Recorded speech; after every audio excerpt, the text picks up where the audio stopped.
Good morning. My name is Maria Cognetti. I am the president-elect of the American Association of Matrimonial Lawyers. Dr. Scheinbold is the immediate past president of the AFCC.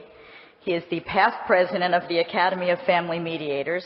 He's the past president of the Association for Conflict Resolution. Dr. Scheinbold is one of the most renowned custody evaluators in pretty much all of Pennsylvania, besides where else he goes, which is pretty much all over the country. This morning, I want you to think about the following things. An attorney in a contested custody case subpoenas the file of a psychologist who has completed a custody report. The psychologist replies that she no longer has her note and cannot and will not comply. Or how about this? A litigant wants a copy of the custody report to review, but the court will not allow it. A judge refuses to allow the parents in a custody case to see the custody report. Each of these scenarios is related to the issue of transparency. It also has an impact, that transparency has an impact on the due process and the rights of the participant. To my left is Diana Gould-Saltman, who is a California Superior Court judge. She presently sits in the Family Law Department in Los Angeles County. Prior to her 2010 appointment to the bench, Judge Gould-Saltman practiced family law for 25 years. She is a fellow of the AAML and the IML and a former board member of AFCC and very active with AFCC. To her left is Hal Marison.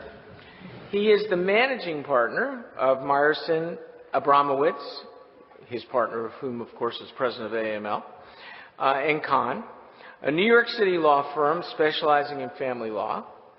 Hal is a fellow of the American Academy of Matrimonial Lawyers. Next we have Professor Andy Shepard. He is the Max Schmerz Distinguished Professor of Law at the Maurice A. Dean School of Law at Hofstra University. He's also, if you're a member of AFCC, you will know that he's the editor of the Family Court Review. He was the reporter for the Child Custody Consulting Task Force and the reporter for the Uniform Collaborative Law Act. And finally, to my right is my very good friend Larry Fong, who is a psychologist as well as a mediator arbitrator in private practice in Calgary, Canada. The question is, what does transparency mean, and why is it important in the judicial system in general and in family law cases in particular? Transparency is a collection of values about openness and accessibility. It's not formally part of due process, but it's guaranteed in some clauses of the Constitution. It is those, we know the basis of why decisions are made, and they're available for inspection by the public, and they can be challenged. I mean, that's the basic idea of transparency. Why is it important in government and the judicial system? The judicial system is a public function, and we insist to a large extent that when decisions are made about people, they are transparent as possible. Why is it important in family law in particular? Well, there we have some conflicting values. There are other values that conflict with transparency, and you can emphasize some of them particularly in family law. In family law, we have, if we have secret evidence or secret stuff, okay, you have people who are affected by that decision in their most fundamental areas of life, their family, their children, whatever, and they don't get to challenge the basis of it, and they don't know the basis of it. I think in your and Larry's world, some of them are paranoid to begin with, and we're just going to increase their paranoia if we hide from them. In addition, we don't get to challenge those who are giving input into the decision if we don't have a factual record and basis for doing that. The custody evaluator is far more than just a therapist. They are a major input into the decision about how child custody is going to be allocated or parenting is going to be allocated. They are, in effect, a quasi-governmental function. And most of them are terrific, but I imagine we can find some examples of some that aren't, and without transparency, it's harder to ferret those out. And the final reason transparency is important, so the citizenry of the United States, or the state that you're in, knows how well the courts are functioning. On the other hand, and here I'll stop. Transparency is not an absolute value. We keep things secret for lots of reasons. For national security reasons, for example. We discussed what transparency means, but obviously we don't believe all government secrets should be disclosed. In the family law world, we keep things confidential and secret because they are embarrassing or hurtful to the people involved. For all the mental health professionals here, I think we would all agree that the first concept of transparency has to do with our code of ethics, and that is making sure that clients who are about to undergo a procedure ought to know what they're getting into. I don't think that anybody here would disagree with that, and I don't think any attorney here or anybody else would disagree that if you went in front of a medical professional, you would like to know what the procedure is before you commenced. Whether it was surgery, dental surgery, whether it was in front of a psychologist, social worker, or anything else, informed consent is the hallmark of what we do. And that is encompassed within our code of ethics. So I think the first thing about transparency is to ensure that our clients, regardless of what the court thinks, wants, says, or determines, that our clients understand what they're getting into, they understand what the procedures might be, and everything that a reasonable person would want to understand, that they've been satisfied that they wish to proceed with the procedure regardless of what a court order says, and perhaps even that they have the ability or capacity to withdraw their consent. So Hal, as a practicing attorney, what does transparency mean to you? As a practicing attorney, transparency has a very concrete meaning to me. Obviously, I'm limited by where I practice and the rules I practice under, and obviously they have shaped me. We come from New York. I come from New York State, where there's a debate going on in New York State as to whether parties even have a right to read the report. Some judges allow them to see the report in their lawyers' offices. That seems to be the norm by and large. But there seems to be a number of judges in the state of New York who do not even believe that the client should even read the report, even in their lawyers' offices. So we're dealing with a different type of issue than you deal with, say, in California or Illinois. So transparency for me, in terms of my experience, means, and how I interpret it, is that clients, in my opinion, with some tweaking, have a right to this report, to have it in their possession, principally for two reasons. One is, I agree with Andy, Professor Shepard, that there is a due process right to have this report, and it's important for mental health professionals to ask questions about, if they don't understand what that means, during the time when questions can be asked, to understand that a valuable constitutional right is at stake when parents are fighting about custody over children. The second reason that I believe that transparency means that clients should have these forensic reports is that after many years of practice, I have unfortunately begun to realize, it took me longer than most of you, that clients do not believe all the time that their lawyers are the best people to give them advice on critical decisions. Frequently, the people that they really rely on, such as therapists, family members, people who are footing the bill for the process, new lovers or new husbands or new wives, are the people that they look to get real advice in terms of what they should be doing at a critical time, for example, when the report is given. So transparency has very concrete meaning to me. Transparency is kind of a philosophical position of openness. And we're going to have a discussion, perhaps some debate about how much transparency, how it plays to those rights you're talking about, due process rights. But in general, it seems like all three of you are saying, yeah, transparency is this philosophy of openness that is becoming more and more apparent at all the various strata of our lives, from government straight down into family. Would I get agreement from the panel on that? For the most part. Okay, Judge, tell us why it's only for the most part. Well, first, let me give the admonition under California rules of judicial ethics, I must state up front that all opinions I express are my own. I am not speaking for all judges, and any examples I am giving are not from any real cases. That being said, I think that the concept of transparency, I view it as something on a continuum, where the least transparent would be the equivalent of a star chamber, but there is no absolute transparency, even in a custody evaluation process. So by way of example, a completely transparent process would include an explanation to all litigants of exactly what you're looking for if you're using the Rorschach and what's a good answer and what's a bad answer, although admonishing the litigants to really give their truthful answer, or telling them what how things are scaled on the MMPI-2, but please answer the questions honestly. That would be a completely transparent process. You don't do that because that mucks up your system. But I think for the most part, the closer you get to that end of it, the more transparent you are, the closer you get to withholding information about the process or what you're looking for, and toward the star chamber proceeding, the less transparent the process is.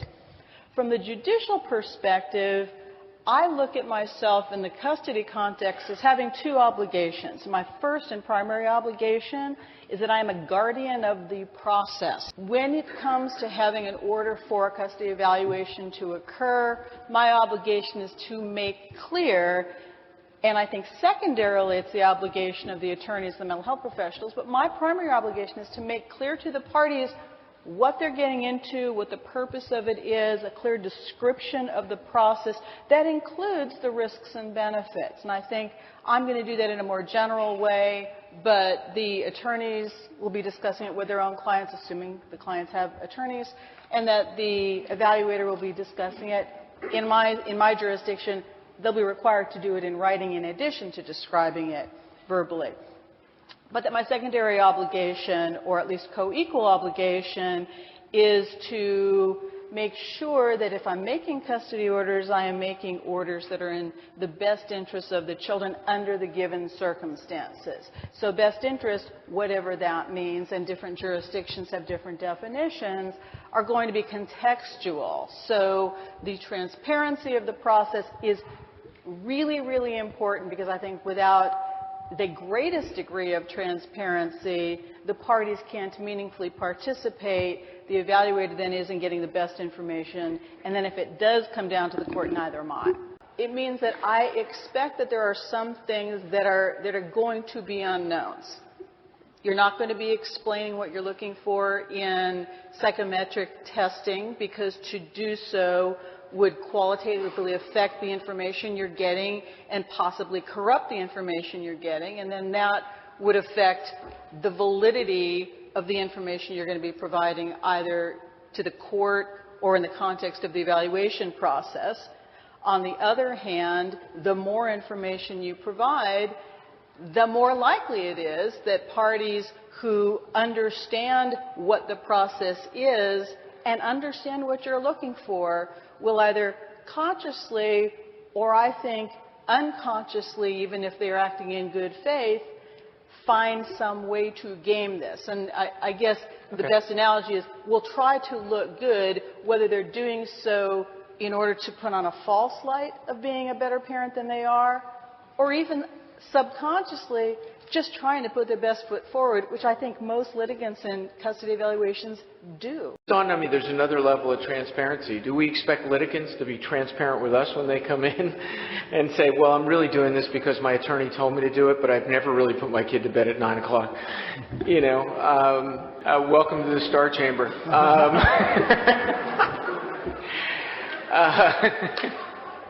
They want to know what she said. She said, isn't it part of transparency to be able to talk about these things right now? That's what you heard my response to, and I have another question here.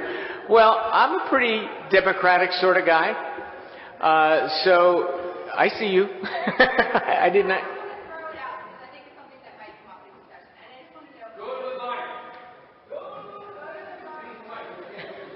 I'm about to lose control of this. It's very short. I just want to know, to what extent does transparency affect... I'm sorry, start again, please. To what extent does full transparency affect the child? Is there an effect on the child if there's full transparency? Well, I promise you that that is something we are very much going to discuss. It's a very important part, and it is part of the scenario that we'll go to. I'm a licensed psychologist from Baltimore, and the comment that I want to make about transparency is that the reason to have transparency is because we know from social psychology that when people are given power without culpability, and the more power, the less transparency, the less culpability, it creates this atmosphere for abuse of discretion. That's why judicial immunity leads to abuse of discretion. That's why transparency is so important. We know this from lots of social psychological experiments, the Stanford prison study, the Milgram experiment. The more people are accountable for their actions, the better it is for society at large. Okay, thank you. Yes, Andy, respond. Okay, look, judges are given immunity for a good reason. Okay, they are given lifetime tenure in some places for good reason. Okay, in the old days in the colonies, right, we used to recall judges if we didn't like their decisions. No one wants to live in, at least I don't want to live in that society now today. Okay, I want a society where we have impartial decision makers who feel like they can go over all of the material and address that. So that I think accountability is critical. Okay, I think we need to talk about what kind of a person a custody evaluator is in terms of accountability, because they're sort of quasi-judicial. I don't agree with that last statement. Okay, and I think we need to remember that there is a need to have an independent, impartial judiciary in this country. It's one of the protections that we've had for years. I'm going to change a little bit of our order and direction here. And where I want to go with this for a second because I want to throw it back to you, is this issue of rights and transparency, okay, which I think is in part connected to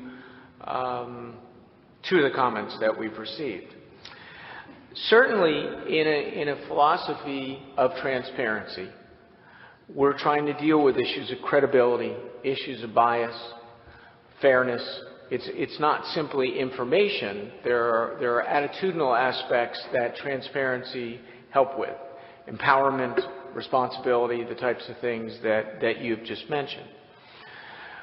But I think what I'm starting to hear evolve is that there are levels of transparency that are being employed.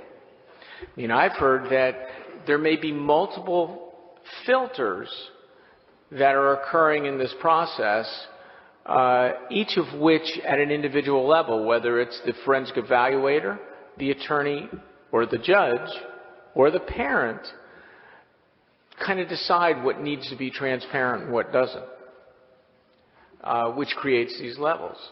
And we're trying to do a balance. Now, the other balancing act is with rights. So, Hal, I heard you talk about people's rights and constitutional rights. What about this question of who has rights to what in this process? And we're talking obviously about forensic reports. What are we talking about here when we're talking about rights to these things? Well, I'll let Hal start. In the materials somewhere, we put that together. We put those materials to give all of you a sense that around the country, different jurisdictions. We put together those materials to give people a sense of around the country the rights of litigants to get copies of reports are different. And I gave you the example of what we consider an extreme in New York. And you have some jurisdictions like Pennsylvania, which we didn't put the materials in, and Maryland and D.C. and Florida, other places which have a mixture of whether people get reports or not. And then you get into Illinois and you get into California, and people have a rights to the reports. Why is that important? It's important because it's the litigants' lives, and they're the parents of these children. And they have, and they need to work with their attorneys, as difficult as it is sometimes for mental health professionals to understand. Sometimes it's difficult for me too. It's a legal system with the judge at the top of the system. And the judge is ruled by laws that are passed by state legislatures. There are rules that the court has to enforce, and I have to live by. Many of those I don't like. And mental health professionals fit into a system. They are not independent operators in terms of these forensic reports. They feed into a system after a court has made a determination that there should be a forensic report that they wanted. So it sometimes is difficult, I think, for forensic psychologists and psychiatrists and social workers to understand that there are rules that we have to live by. And so one of the things that comes up is who's entitled to this report. And I think I've stated before and will consistently state here that I think that clients who are going through the most difficult times of their lives have a right to have that report, to review it, to think about it, to mull it over, and to work with their attorneys and whomever they choose to work with to see that they can have their best case presented and make the best decisions. What I just want to say, I just want to add one thing. It is not without some caveats. I think the issue that was raised about children has to be discussed. Well, let me stop you there. There are caveats. But you said earlier that it's a constitutional right to have these due process rights. Andy, respond to that. I want to distinguish between constitutional rights and statutory rights. I think as a due process matter, let me state it differently. The constitutional status of the child custody determination, of the parenting determination, is unanswered. It is not a criminal case where due process rights are the highest, where you have the right to see the material and the accusers against you, where you have a right to a public trial. A child custody dispute is between two parents, presumably who have equal rights at stake, and there's a child there. Okay? The state is not punishing anybody. The state is involved because the parents can't settle this themselves. It is not the highest level of constitutional protection. We do not give people a right to counsel, for example, in child custody disputes, although many of us think we should. As a matter of I do not think that due process, I don't know what all the requirements are of due process in a child custody dispute. As a statutory matter, which is what Hal is talking about, the legislature can set rules based on what it believes to be good public policy. I believe it to be good public policy to presume that parents should see these reports, and I'll be glad to talk about why that is. But I think the term due process is thrown around really a bit loosely, okay? And that it is not all aspects of the adversary system. We make lots of exceptions to due process for the benefit of children, and I think we need to focus first on what's good public policy and then ask, is that public policy constitutional? What? Okay, we have a disagreeing voice in Judge Gould-Salter. I disagree with my esteemed colleague. I do believe that there's a due process right. However, I don't know that it's not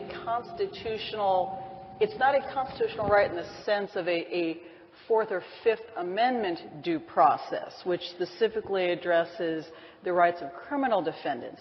I think, however, that in case law, as well as constitutional law, that every process in which the state participates, and for this purpose I consider myself the state. If you brought your dispute to me, the state is now involved. I can compel you to do things. I can put you in jail for failing to do things. So the state is involved and there's a consequence. While it may not be jail in this case if it's a dispute with regard to custody, and in fact it may be once you get to the point of a contempt, you can go to jail. I think that some level of due process is required in any court process. So by way of example, everybody would be dissatisfied if I was making custody decisions using a dartboard in my chambers. That would be no process. So you're required to have some due process. What that gets to, whether that gets to the point of appointed counsel, whether that gets to the point of the state paying for custody evaluations, is a different level of process, but it must be some process which is due and entitled by the party. Well, I think the first thing to remember is that most of the clients that come to us as mental health professionals don't have the slightest clue as to what's happening, even though the courts may have ordered them to do so or their lawyers have explained it to them. One would surmise that lawyers in themselves understand what the procedures are that mental health professionals would use with respect to an assessment. But the kind of clients I get are the ones that are like this. The judge ordered me to do something. They don't smile. They're not very nice. They didn't talk very much. I didn't get to say anything. My lawyer spoke to me. Opposing counsel spoke. I hate opposing counsel. Quite frankly, I hate my own lawyer. Would you please explain to me what the hell I got myself into? That's called informed consent. That's for us to be able to say to the clients, let me try to explain to the best of my abilities that a reasonable person would want to understand what you're getting yourself into with the legal implications thereof. Did you know that you might not be able to get a copy of the report? That's what the court order says. Every assessor that does this kind of work has to understand the jurisprudence that is in front of them, whatever jurisdiction you're in.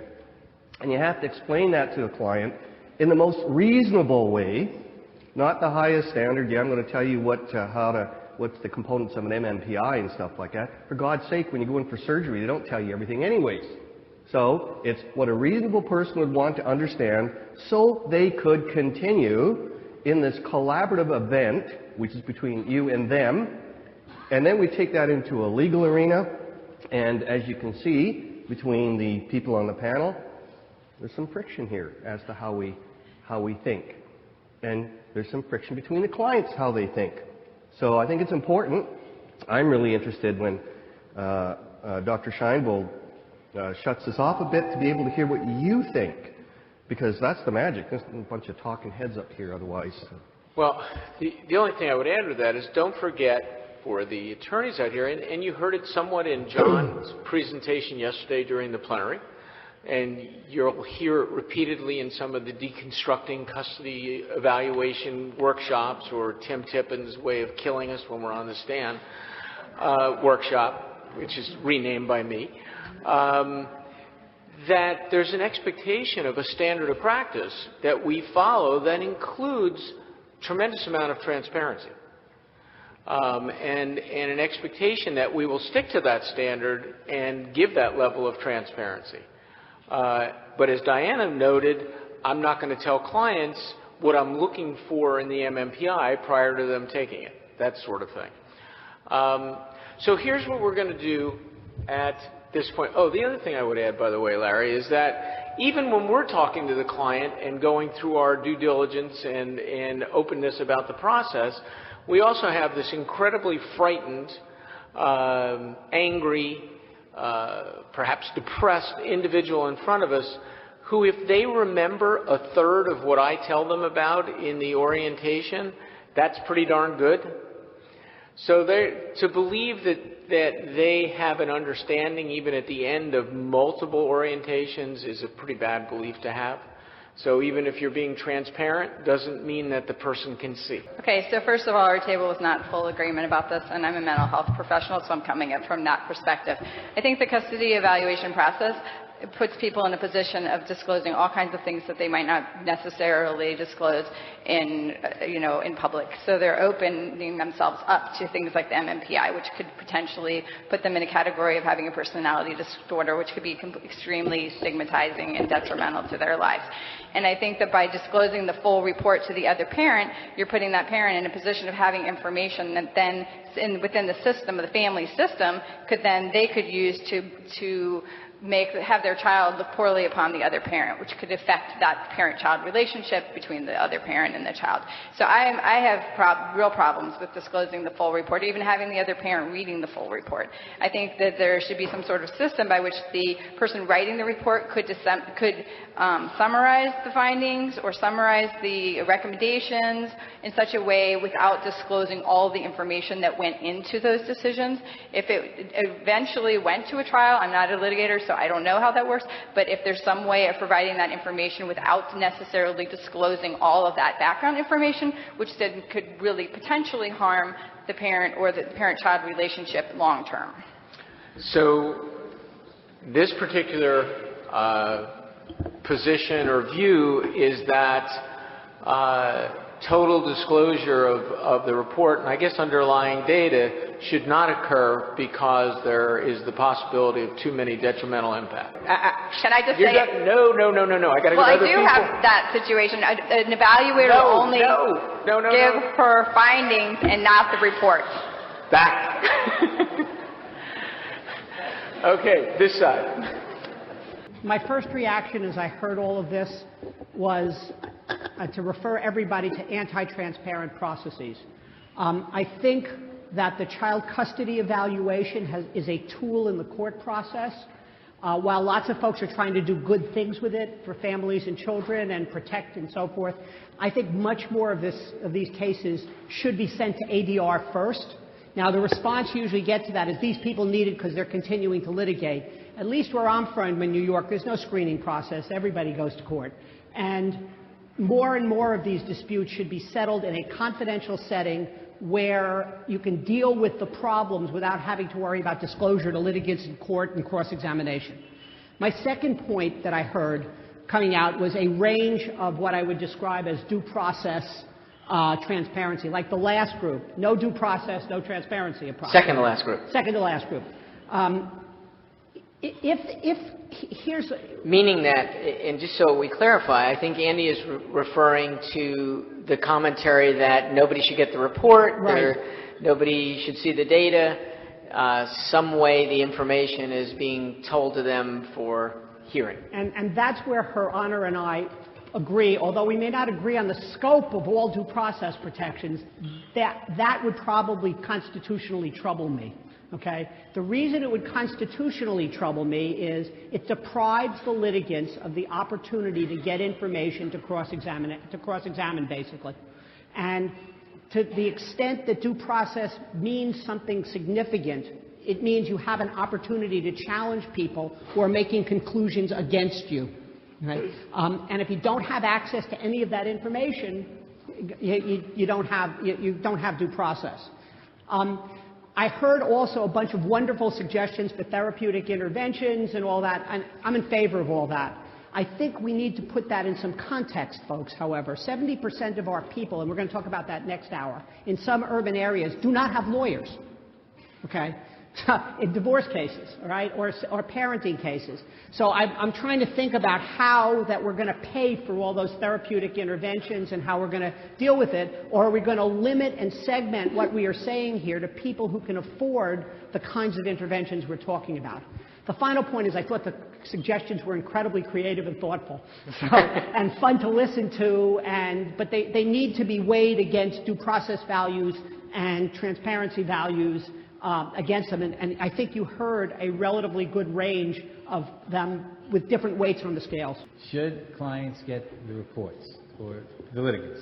And it seemed to me that what was raised, I think uniformly, was the concerns that the participants whose representatives spoke, was that they were concerned about some of the problems that would come to bear if these reports were released. So I'm really addressing myself to that segment of the group.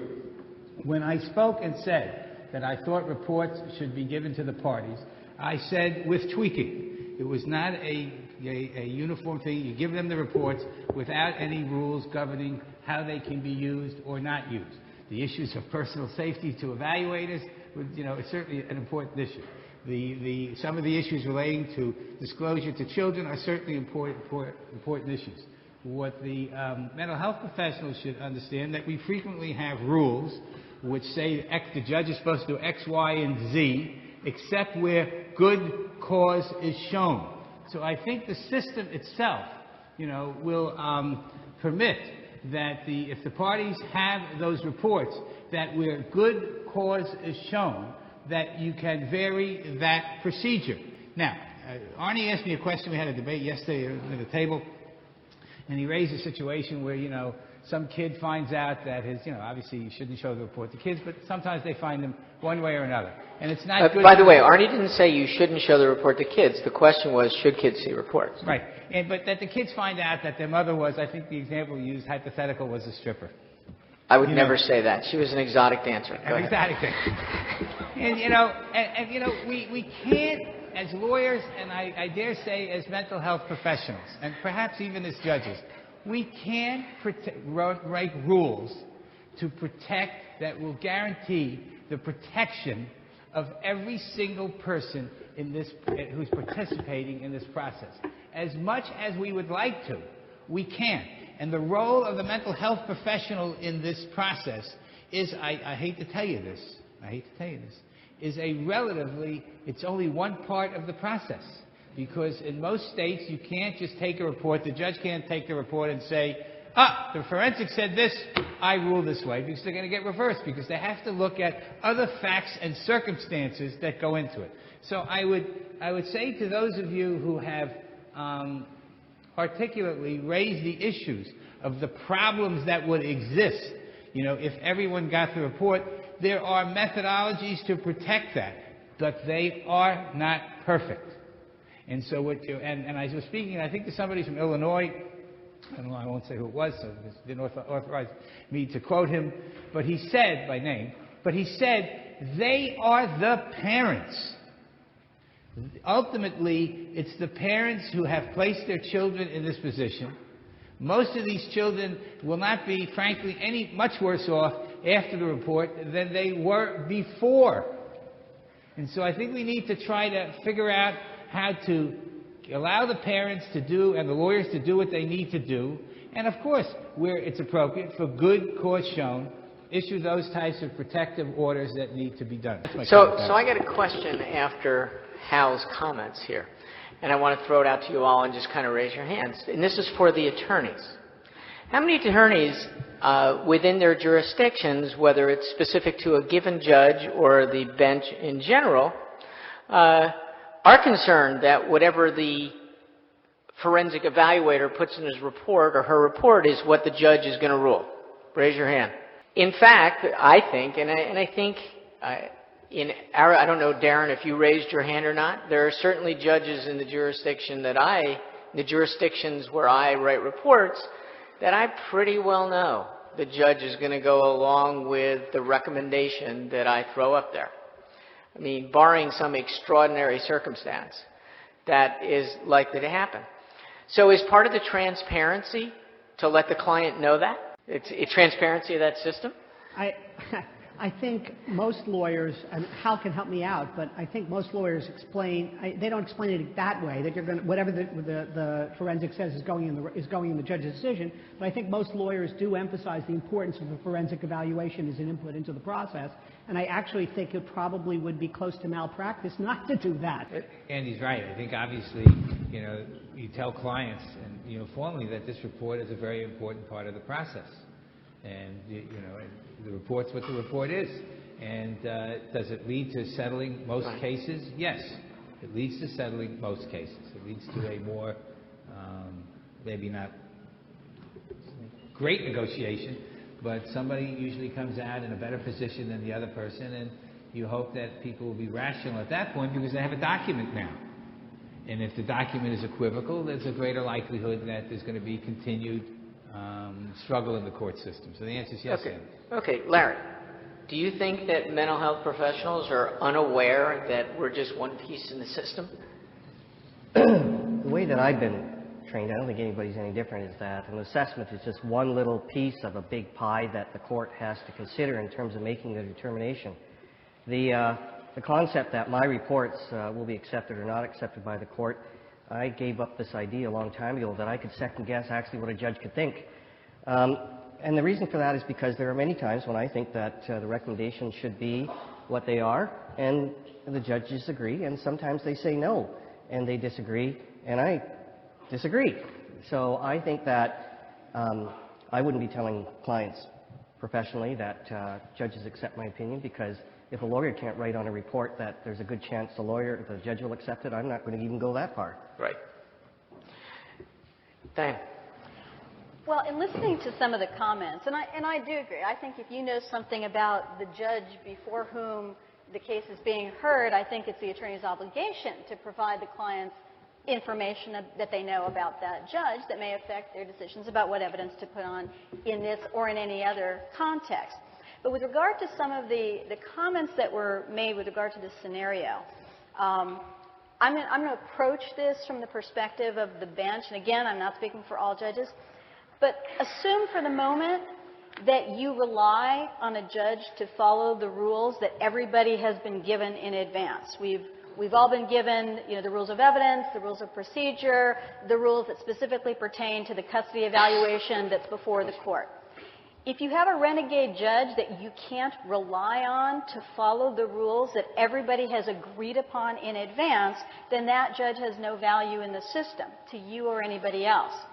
Assuming that to be true, to include in a report a summary rather than specific information is not going to be something that a judge can rely upon. A judge can only rely upon admissible, competent evidence in making decisions.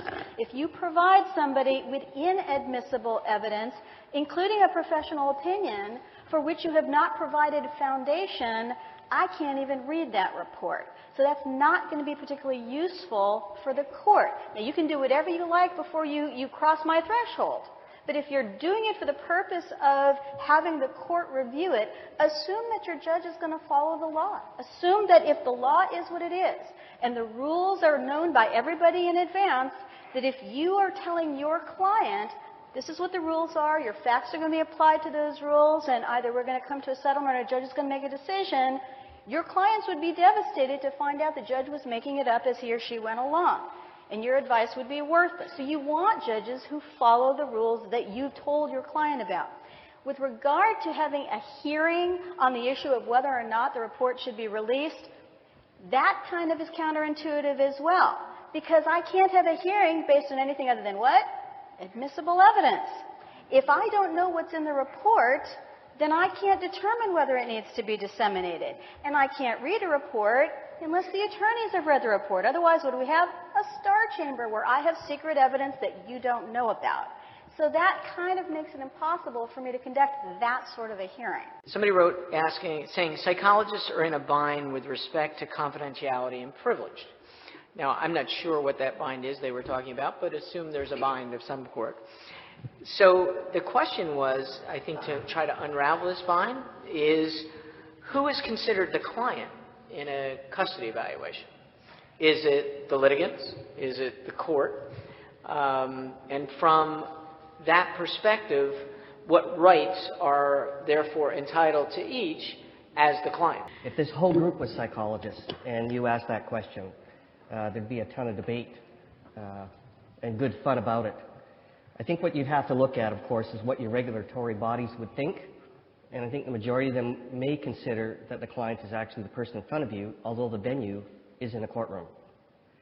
That the clients are the people that are in front of you, generally, and that it is their rights that you must consider first. That the two opposing counsel may have something else in mind, and that the judge has something else in mind. But I think it behooves each of the psychologists in here to go back to your ethics. Because sometimes when we get involved in the court system, we kind of lose sight of who we are and where we're going and what we're doing because we're so involved in this legal system. You can just listen to the different legal opinions here and different statutory requirements and stuff like that. But one thing that really does resonate with mental health professionals is our common goals for our clients and the ethics that we must provide to them first as healthcare professionals. So using that as the base, would it matter in terms of your transparency with the people in front of you regarding the process? Well, in other words, if I don't consider this person in front of me the client, would I give them the same level of transparency to the process as if I did consider them the client? Or would you use the same level of transparency in terms of telling them about the methodology, about what you're going to do, about what the possible utilizations of the report might be, whatever it may be? I think that everybody would agree here, mental health professionals, the context makes the whole difference. However, generally speaking, if you take a look at the concept of informed consent, it's what would a reasonable person expect to understand about a procedure that has to be effected upon them, whether it's a custody assessment or whether it's a criminal matter related to testamentary capacity or personal injury. So I think the context is going to change, and it may change jurisdictionally. And it's, again, what a reasonable person would want to understand to consent to a procedure so they would know and understand what is expected of them by the judiciary or their legal counsel or you as a mental health professional because otherwise you lose sight of what's supposed to be happening. I agree that it's going to vary from jurisdiction to jurisdiction, but I'm talking conceptually now. To me, and I think most of the lawyers who think about this, but again, help out, custody evaluators are arms of the court system, and their clients are the court. And I don't think there is confidentiality. I think anything that's told to you can be sent to judges, to the judge who's making it.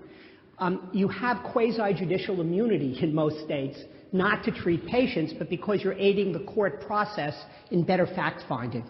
Okay?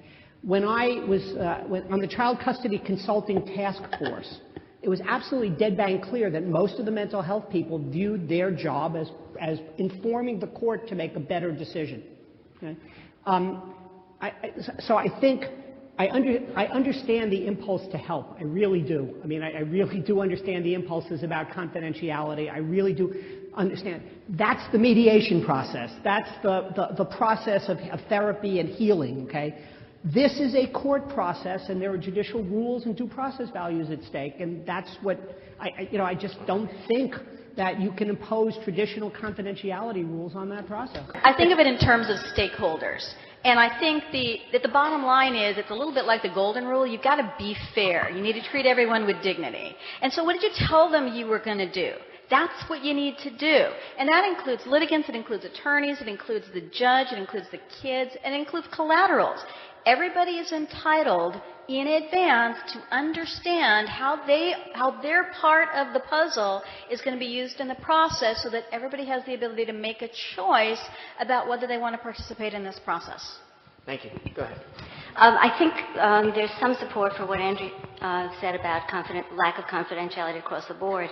APA ethics, if you call them and ask if you don't want to release test information, test data, APA says you have to follow the court's ruling as opposed to the ethical guidelines of the American Psychological Association. So even they say that the court has jurisdiction over confidentiality, and there is no confidentiality. These two scenarios bring in the whole question of unrepresented clients, pro se, however you want to, self-represented, whatever term you use, and the idea of children's rights. I think with regards to scenario number 2, we focused on the fact that there's an ethical obligation to mandatory report physical abuse to the proper authorities, and that would initiate a protective process that would include an interim safety plan, the prospect of an independent investigation into the allegations.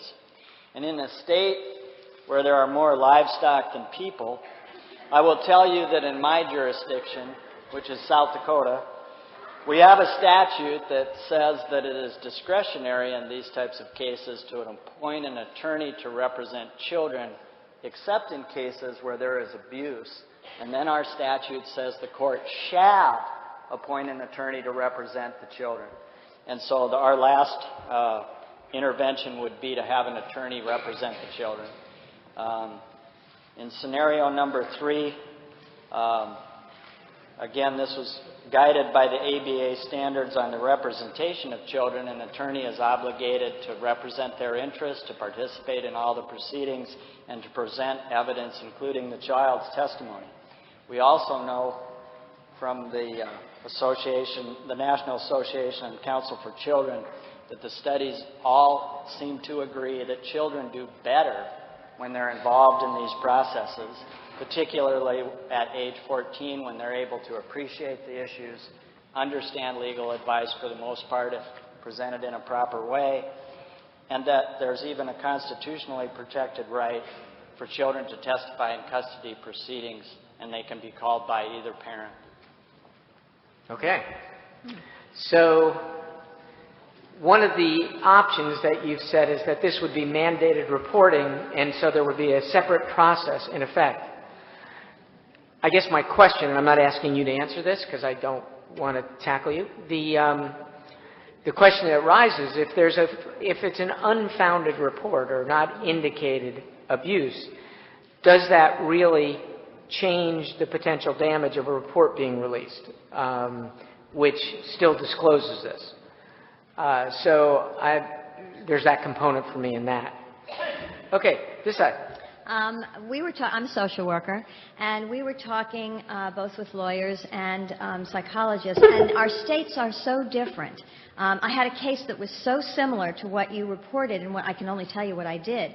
I had real concerns.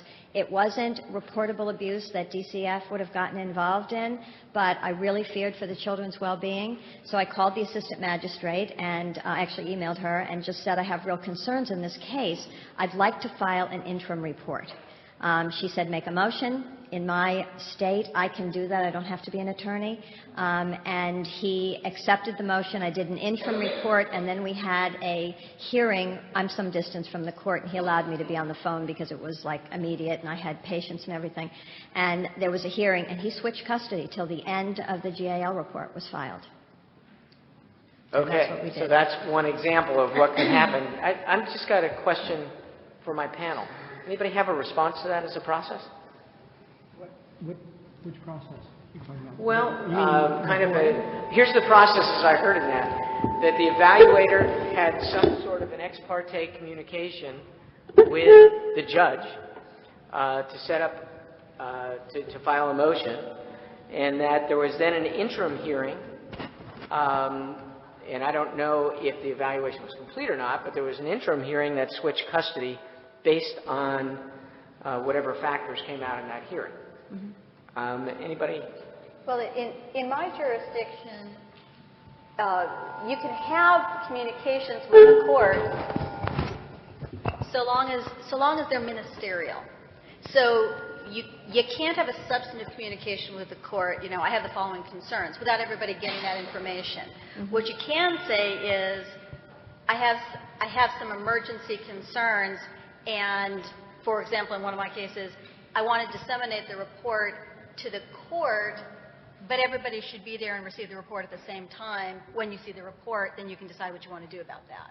Okay. But something that would... Concerned about. I just said that I had some concerns for the children's well-being. Okay. Yeah, I think the first thing is report child abuse or neglect to the appropriate authorities if you have to report that. I mean, I don't think evaluators, this goes back to the theory that nothing's confidential anyway, and even if it was confidential, child abuse reporting trumps that. The second thing is, we were talking earlier, I think if you believe with the idea that the evaluator works for the court, calling the court's attention to an emergency and then saying, Judge, you really need to schedule a hearing about this is perfectly appropriate. Okay. There's also a transparency issue, of course, with the need of the evaluator at the beginning of the process, letting everybody know that they're mandated reporters. Absolutely. That should not come as a surprise visit to any individual in the middle of the process. Yes, sir. Thank you. We talked a lot about the mandatory reporters for scenario 2 and the fact that as a custody evaluator, which I am not, but as a custody evaluator, if you were reporting, you could then double back and look at how the Child Protective Services people responded to your complaints and then use that in your report later down the road, either to support or to minimize or however you needed to do it. And then it was feedback that was more appropriately placed on CPS as opposed to the children or the evaluator. So that was how we responded to that. Scenario 3, toning down our table's response, and my response is, oh, hell no. I used a stronger word at the table. I was a 14-year-old who testified in a guardianship case. My parents both passed. It's too much information, and I'm sorry for that. And as an adult, that was the absolute wrong thing to allow me to do. It screwed the rest of my childhood. And I represent kids in foster care. I think it's different, kids in foster care, and I represent kids in a custody case. And I also represent adults. And I strongly caution people from allowing their children to become adults earlier than they need to be. And this places a burden on them that's not appropriate. Sorry.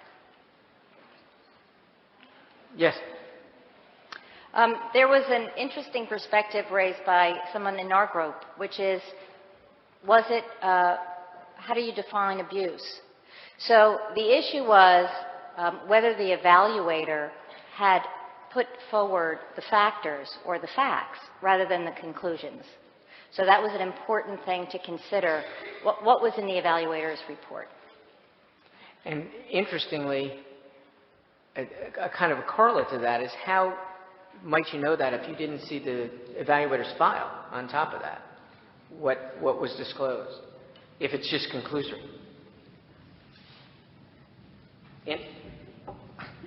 Okay, I'd like to comment on that last point because I deeply sympathize with the idea that we shouldn't be putting kids on witness stands. But there's a lot of buts with that, okay? From my perspective.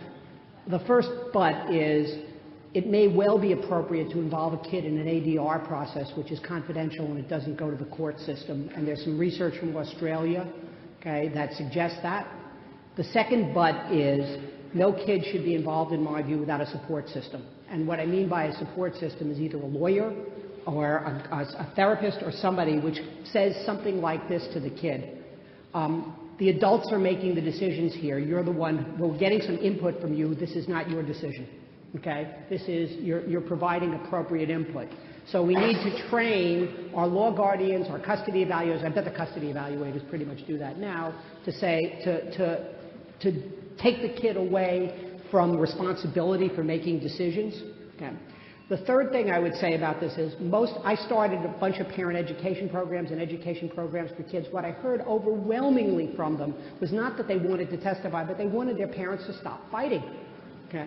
And that they wanted to be kept out of the middle, and they did not want to be ambassadors for one parent or the other, and they didn't want to be.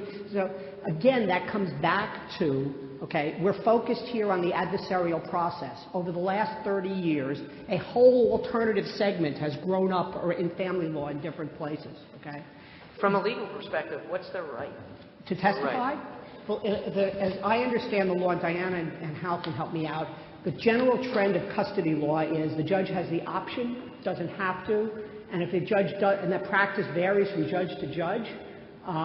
In terms of weight, theoretically the law is the older the kid, the more weight, okay? But great discretion is left to individual judges. Whoever spoke about South Dakota, has the general trend towards representation of children.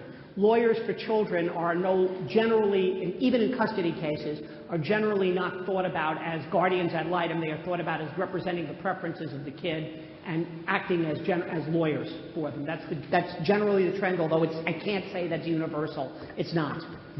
Okay. Go ahead. Random comment. Hal, your mic. Oops, sorry. I need help. I know. It's not offered. You can hire somebody.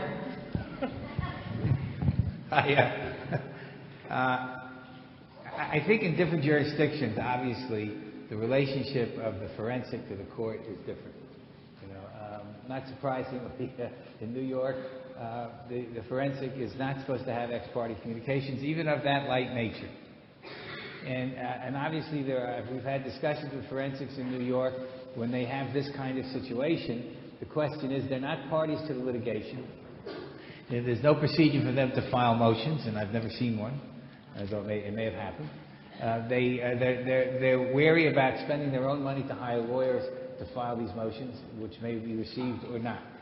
I think ultimately, and I think it would make more complicated if you now make the forensics, you give them rights to go to court, and then you would have the lawyers for the parents.